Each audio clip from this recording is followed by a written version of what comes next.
Can the impossible really happen? What if you were stuck? On one side, an impassable ocean. On the other, an army thirsty for blood. And in the middle of it all, just you, your faith, and God's silence. Would you trust it anyway? Would you wait for a miracle? Or rush? What happened at the Red Sea is not just a story of faith. It is the greatest demonstration of what can happen when man reaches the end of his strength, and God begins to act.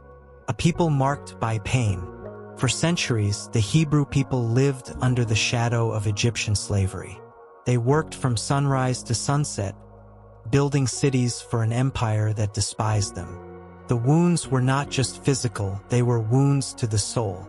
Parents saw their children being whipped. Mothers cried without hope. And year after year, God's silence seemed deafening. But not all silence is absence. God saw, God listened, and when his time came, he responded. God descends to Egypt. Moses was not a warrior. He was a fugitive, but it was him that God called. Before the burning bush in the middle of the desert, the order came, "Go back to Egypt. Tell Pharaoh, let my people go." Pharaoh laughed, but soon all of Egypt would cry. The plagues came one by one like fists of fire. Waters became blood. Frogs, lice, pestilence, darkness. The sun itself turned off its light before the word of God. And then, on the last night, judgment fell. All Egyptian firstborns died.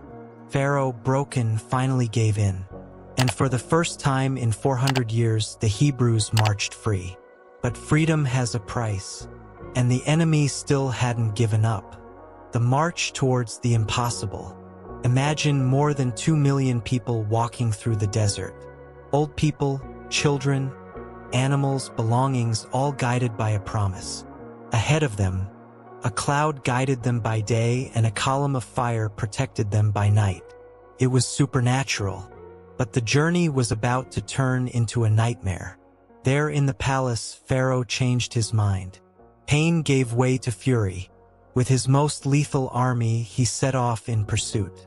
War chariots, lancers, archers, knights. The most lethal army in the world was marching on unarmed people. The sea ahead, death behind. The people camped on the edge of the Red Sea. And when they looked back, they saw dust on the horizon. Egypt was coming their way. Panic took over. People cried, screamed, questioned Moses. "Why did you take us out of Egypt? It would be better to die there than here." It was the end, or it seemed to be. And then Moses stood up. With staff in hand and faith in his heart, he said, "Do not be afraid. The Lord will fight for you." That's when the sky opened. The sea opens. God ordered, "Stretch out your hand over the sea." And when Moses obeyed, the wind blew, the waters shook, and then they rose. The impossible happened before everyone's eyes. The sea opened like a living wound, still waters like walls, dry earth in the background. A corridor that should never exist was now a path to salvation. Imagine the silence, the sound of the wind, the smell of sea air mixed with fear, and yet they advanced. Every step was a miracle. The people crossed, walking where death used to be. The defeat of the oppressor. Pharaoh saw the miracle, and yet he decided to pursue it. Their cars entered the open sea. Soldiers advanced, blinded by arrogance. But then, God acted again. The car wheels started to lock. The floor became heavy, and Moses, on the other side, received the last order. "Stretch out your hand over the sea again." He raised his staff, and the waters returned.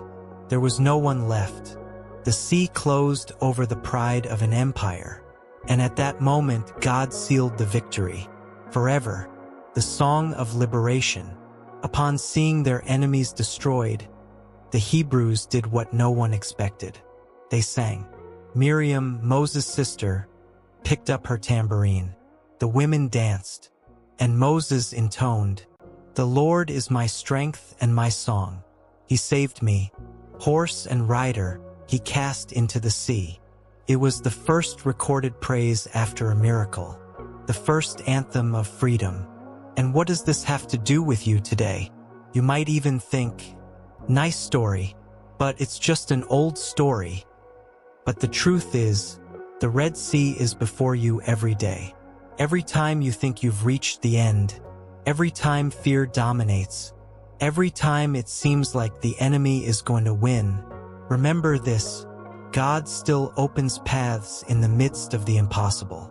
The Red Sea is proof that no slavery is eternal, no enemy is greater than God, no impossibility resists faith. What you need today is not luck, it's faith. God still opens seas. Thank you for watching this far. If this story touched you, leave your comment below. Have you ever experienced something that seemed impossible? Subscribe to the channel and share this video with someone who is facing a Red Sea in their life. And you need to remember, God does not fail. God does not delay. God opens paths.